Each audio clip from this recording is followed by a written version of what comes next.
That's a great answer. Never have I ever befriended a professor when attending. Oh. Never have I ever had a crush on a patient, and never have I ever had a crush on a colleague, intern, resident, or attending. Oh, that's a good question. Never have I ever embarrassed myself in front of a patient.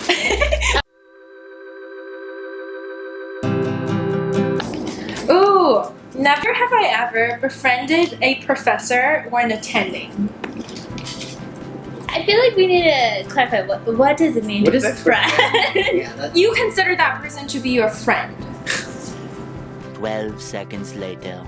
That's what that word means. Yes. Well, what level, like, what degree would you consider friends, right? Like, That's open to interpretation. Okay. So however you want to interpret it, I think you can answer the question that way. Okay? On 3. 1, 2, 3. Oh, wow. Oh, good for We're us! all on the same page. Round of applause for everyone. Right, so I will go first and share my story. So for me, I tend to refer to authority figures. So in this case, professors and attendings by their last name. So I call them Dr. So-and-so. And, you know, I think I've become pretty good friends with my research mentor, who I've been working with since year 1 of medical school. And the moment that I realized, you know, I feel very comfortable in front of him, I feel okay opening up to him, not just about my academic, you know, career journey, but also about my personal struggles, is when I felt comfortable enough to call him by his first name. And I think he's really been a tremendously helpful and really, really inspiring mentor to me, and also a friend. Yeah? Who wants to share their story next?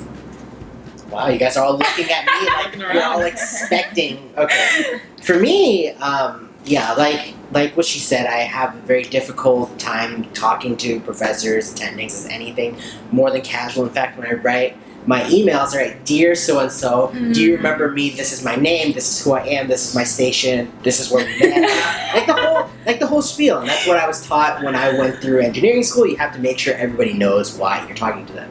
But one time I ran into one of my attendings while I was about to perform at one of our class shows with a guitar. And so he just grabs the guitar, starts playing pretty much the song that I was going to play, but probably 10 times better than I can, like right in front of me, which of course is exactly what you want to do right before you go on the show. But that was when I was like, oh, right. You're a human being, and not just an attending who I must refer to as the great revered Dr. So-and-so. Wow, that's actually... Good story. Yeah, that's a good That's story. a It's fun really story. sweet. Now I wonder who it is. Yeah, I'm gonna ask you once the camera's No. off. Oh yeah, Once we okay, finish okay, this. once we're done.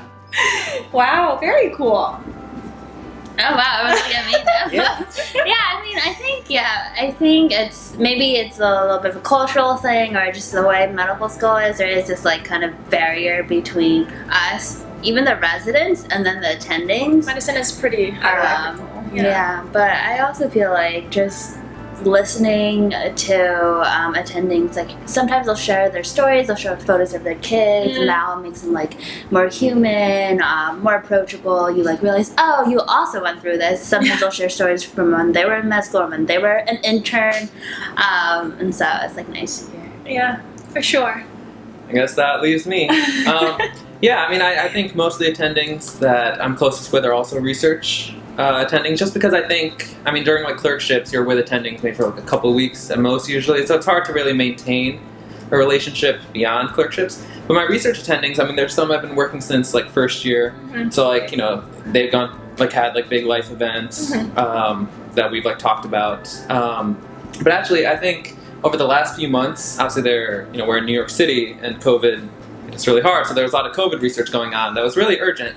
So I was on like the phone or texting attendings basically every single day. So a lot more interaction. And I think that just made it easier for us to kind of move past more of the formalities and just start talking. I remember one time I was talking to an attending at like 9 p.m. and he was just like, all right, well, it's time for me to watch 90 Day Fiancé, so we'll pick this up again tomorrow. And I thought that was amazing. I thought that was really cool. Yeah, wow. That is very cool. And I feel like a lot of times, because we are technically still medical students, and we're used to being in the student role for the longest time ever, we consider ourselves to be just students, and they're our teachers. but a lot of them, I think, are starting to treat us like junior colleagues and people that they're just working with. So they open up to us about like their kids or their spouses and, you know, their own training, like you said, which is really cool. Although the words junior colleague are somehow more scary than That means we have to know what we're doing. Very true. All right, shall we do the next question? All right. Who's up? I think Thank you. All right. Okay. Ooh. Oh, Never have I ever had a crush on a patient, and never have I ever had a crush on a colleague, intern, resident, or attending. oh. Oh, that's a good question. Should we do part 1 first? Let's Patient? break it up. All right, Sure. let's break it up. Okay. So, never have I ever had a crush on a patient. On 3. 1, 2, 3. Oh, good no, for us. none of us. Professionalism.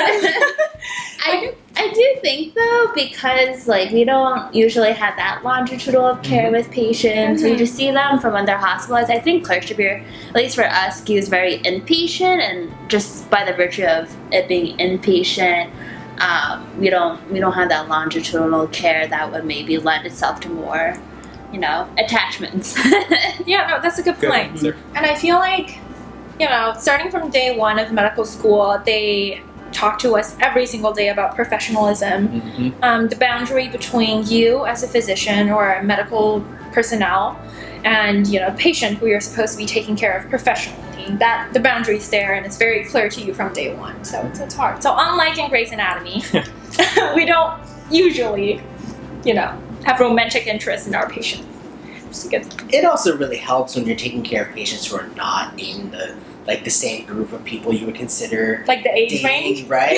Like, Yeah, they tend to be like older. Yeah. not that I've ever had this come up, but I also spent 3 months at the VA, and that's just not the population that you think about these kind of things when you go in and take care of these patients. Yeah. I mean, even on my sub-I, I feel like most of the patients I took care of, took care of personally. So the one I was most involved with were definitely older patients. Yeah. Although one of them did ask me when we were getting married. So, So, what about part 2? were you? Never have I ever had a crush on a colleague, so someone who's like a intern, resident, or maybe even attending. Someone that you work with. On 3. 1, 2, 3. Interesting. Oh. Very interesting. Well, I feel like crush is like a term you define for yourself. So I feel like I Of admire. course. I don't know, like romantic interest wise, I would say probably no. But Yeah. like I call them like teacher crushes or like attending crushes. Exactly. Sure. Exactly. Where you're like, oh my gosh, this person's wonderful. Like you have all the like, oh they're wonderful, they're so smart, they're Yeah. so cool, but you're not like necessarily, you know, going Yeah. down that Yeah. path. Yeah. Absolutely. I think I was interpreting crush the way that, Yeah. like, more similar to how you did. More of an infatuation and kind of admiring someone who has so much knowledge. I remember when we were on neurology, there was this attending who was just so smart and knew so much about neuroanatomy. And when he came to teach our little small group precept, you know who I'm talking about. I was just so excited because he knows so much. And a lot of times these crushes is me thinking along the lines of, when I grow up, I want to be like you. Yeah, I mean, I guess that's not what I was thinking, but I mean, if that's the case, like, there's a lot of like residents. I was like, wow, this is what I want to be like in like a couple years. Yeah. Oh yeah, I went for romantic crush Yeah. 100%, and Absolutely. no. I mean, there are people that are attractive, but when you're just in there at work. That was attractive in this field. No, there are people who are attractive, but when you're in the field working 60, 70 hours a week, you just don't have time to think about that. Mm. And clerkships are just trying to survive. Yeah, that is true. Survival mode. All right, On to next the question. One? I'll do it. Never have I ever embarrassed myself in front of a patient. Oh. Yeah. All right, about on 3, everyone. 1, 2, 3. Shocker. Oh wow. Oh, too many questions. I don't even know where to start. Like too many times this happened? Yeah, Too 100% many. too many times. I've called patients by the wrong name. Oh, I'm mistaking patients for other patients. I'm taking the wrong rooms. Like, it's been a wild ride. Yeah. It's I've definitely walked into a patient's room. It's the right room, but for some reason I didn't recognize my own patients. Oh, like, yeah, that happens. Maybe it was because they weren't wearing makeup or were wearing like a really strange pair of glasses. I walked in and was like, are you a patient? And then I walked out, like took out my list, checked the room number, looked at the room, was like, oh wait, she is my patient. So I walked back in again. That's very embarrassing. Maybe they just look different in the dark, you know? Maybe. I just pretend that, you know, those kinds of things never actually happened. Oh, wow. Yeah. Now I'm trying to think if there's like any specific super embarrassing thing that I've done.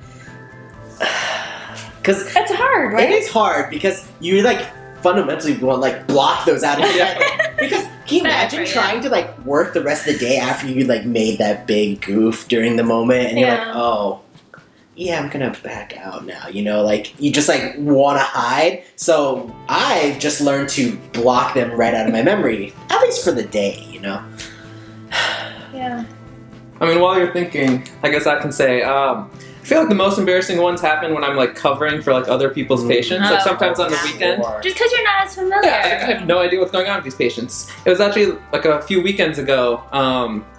So I was. This was a weekend, so we're only like half staffed. So like only half of the residents are there. Mm-hmm.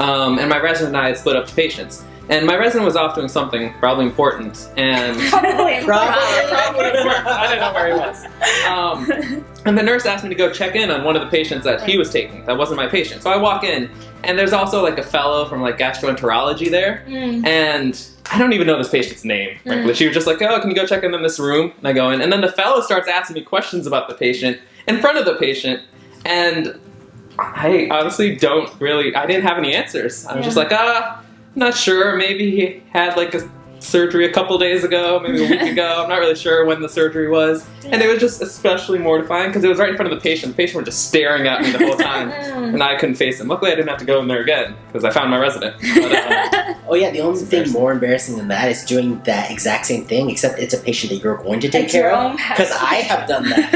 I could have sworn that my whole acting internship experience is going to go totally terribly because I went into my I went in with a neurology consult, and there was this lady who was just staring at me directly, probably because this is my first day, and she's like, I don't recognize you. So, of course, here I am trying to make my good first impression, trying to say, I'm competent, I'm your doctor. The neurologist asked me, how old is your patient? You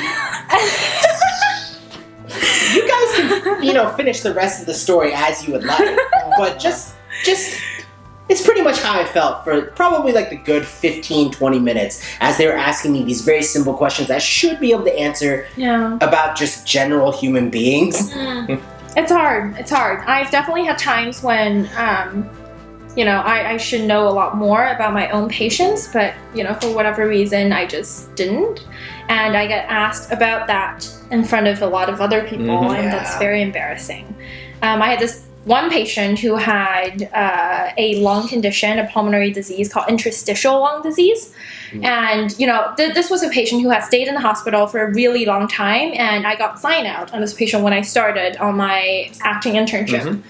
I just kind of, I was told that he has interstitial lung disease, and the problems that we were managing didn't really have anything directly to do with that, so I didn't really delve into his medical charts or figure out what type of interstitial lung disease or what was really the specific cause of it.